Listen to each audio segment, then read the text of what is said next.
fascinating things occurred at this year's CPAC, which is the conference for conservatives, of course, and there were very few people who were willing to criticize Donald Trump or the Trump administration during this conference. However, there was one long-term conservative or long-time conservative who spoke about Trump on a panel regarding feminism, which I would imagine would be a strange topic to discuss at CPAC. But nonetheless, Mona Charen is on this panel, and she was one of the few conservatives who actually called Trump out on the issue of sexual misconduct.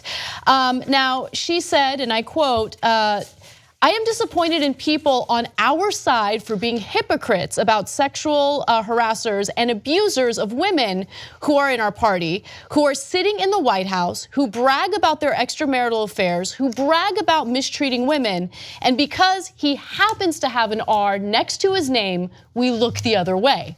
Now she says that, and a couple people in the audience, well, sound like more than just a couple, start booing her. But she was undeterred. She continued the criticisms. Take a look. This is a party that was ready to endorse, the Republican Party endorsed Roy Moore for the Senate in the state of Alabama, even though he was a credibly accused child molester. You cannot claim that you stand for women and put up with that. Well, you know, this is a really interesting point because there's been this, and there are many, but there's been this explosion of sexual harassment scandals, and in many cases, accusation has been equal to conviction. So that was a response from the moderator, and it is what you usually hear from conservatives who will go ahead and criticize Democratic individuals who have been accused of sexual misconduct, but then defend conservative men who have been accused of similar accusations. Now, Mona Charen continued her criticisms. It was kind of impressive because the audience was not on her side. They were booing her, they were yelling at her, but she went from, Donald Trump to Roy Moore, and then she moved on to criticizing CPAC itself for inviting people like Marine Le Pen on to speak. And so she was met by a security detail backstage, and they promptly escorted her out because they were concerned that her safety was in jeopardy. No one knows who asked for the security detail. She says that she didn't. But the only other person that I've read about who criticized Donald Trump during this conference was Ben Shapiro, and he was not met with the security detail, and he was not booed to the same extent. But nonetheless, the heart of the story is here is a woman who is sitting on this panel making a very credible criticism of the Republican Party, and they were having none of it.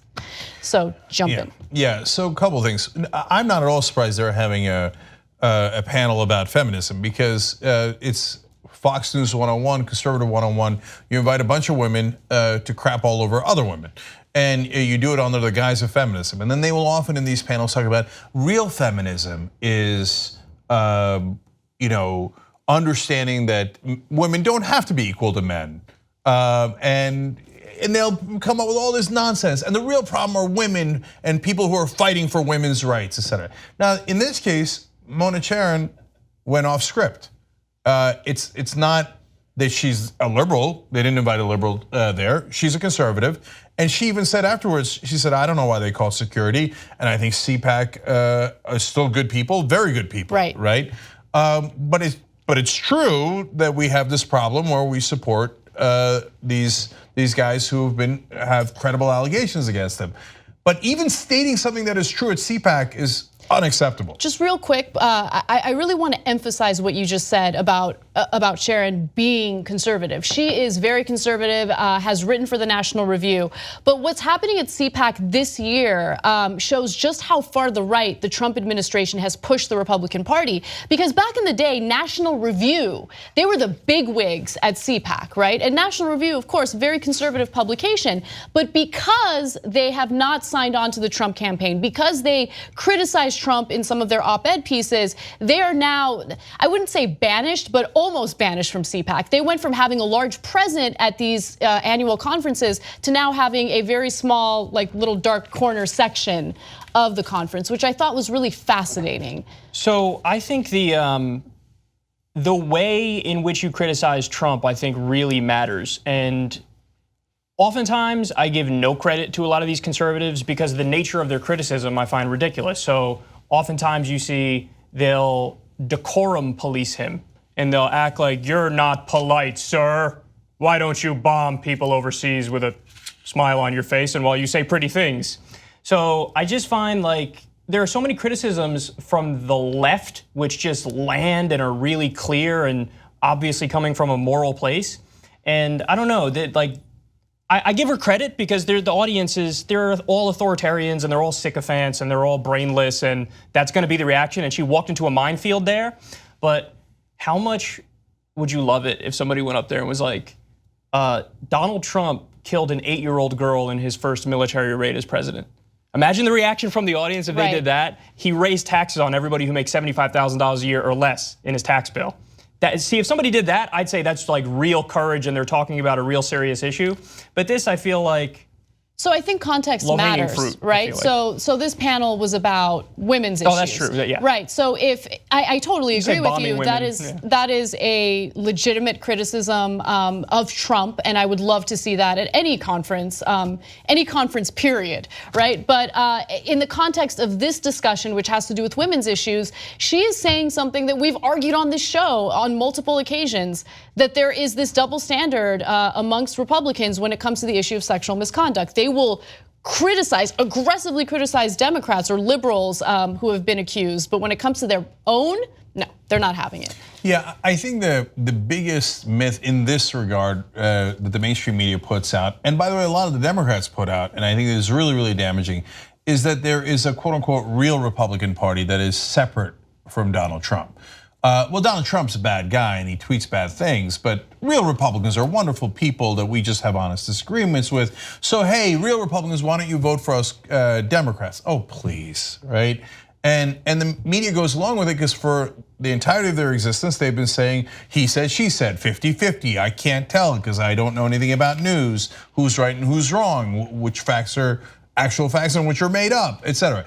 Now, in this case, Matt Schlapp, who is the chairman of the American Conservative Union that puts on CPAC, had a great quote. Not because I like him, but because this is true.